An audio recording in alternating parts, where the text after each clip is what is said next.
guys, perkenalkan nama saya Rizman ini 2108-2019. Pada video kali ini saya akan membahas atau menjelaskan tentang kesalahan penulisan dalam penelitian.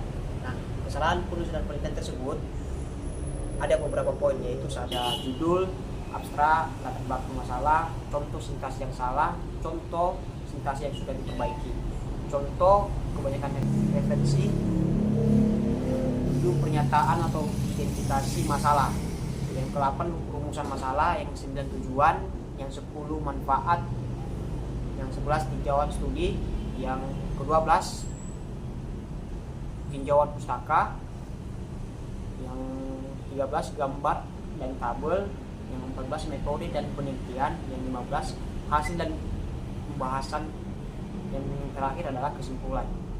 Oke.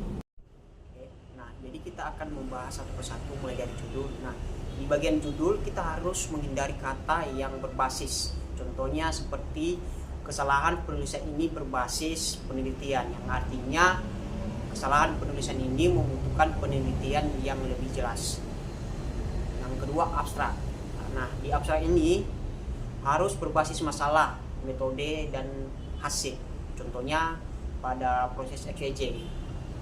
Ada beberapa masalah yang muncul, yaitu masalah ABC, membuat proses XYZ yang tidak efisien. Oke, yang nomor 3, latar belakang.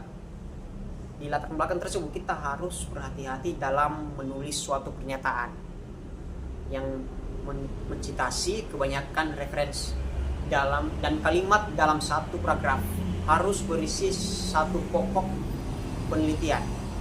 Nah, adapun contoh latar belakang adalah penelitian akan mencoba memecahkan masalah tersebut dengan metode AX. Dalam contoh latar belakang tersebut kita harus menggunakan kata penelitian atau penulis, tapi kita membuat kalimat tersebut menjadi pasif. Di latar belakang juga ada contohnya, yaitu contoh sintaks yang salah, yang kedua contoh sintaks yang sudah diperbaiki, yang ketiga contoh sintaks kebanyakan referensi.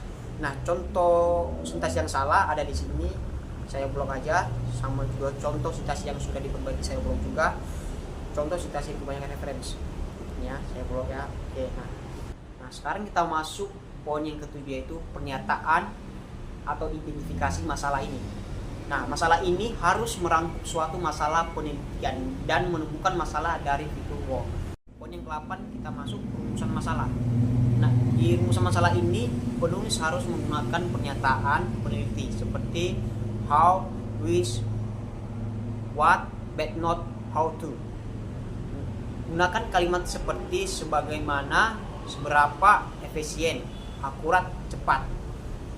Sebisanya uraikan dalam bentuk poin-poin apabila rumusan masalah lebih dari satu sehingga masalah mudah dipahami. Poin yang 9, tujuan dan penelitian.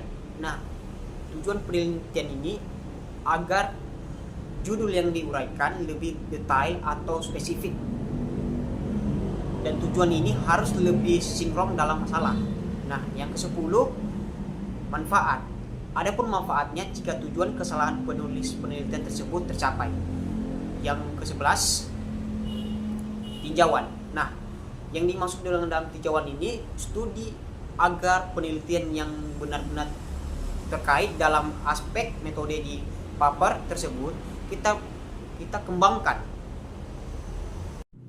Sekarang kita masuk poin yang ke-12, yaitu tinjauan pustaka. Nah, di dalam tinjauan pustaka ini sendiri memuat apa yang ada di judul. Contohnya prediksi produk padi dengan SVM berbasis PSO. Yang ini tinjauan pustakanya itu adalah SVM, PSO, dan produksi padi.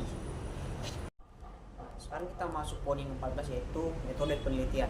Nah, di metode penelitian ini adalah berbasis rencana atau tahapan penelitian saja, bukan hasil apalagi pembahasannya.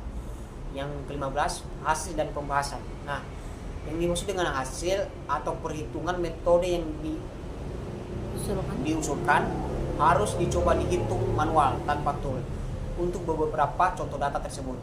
Nah, yang kedua, pembahasan. Nah, pembahasan itu sendiri berisi analisis pembahasan rangkaian hasil efisien dan fasilitasi penelitian. Yang ke-16, kesimpulan. Nah, kesimpulan itu beberapa rangkuman dari hasil penelitian tersebut. Dalam penulisan kesimpulan harus singkat dan jelas dan menjawab pernyataan penelitian tersebut. Oke, sekian dari penjelasan saya. Kalau kurang jelas tolong dikomentar di bawah ya guys. Dadah.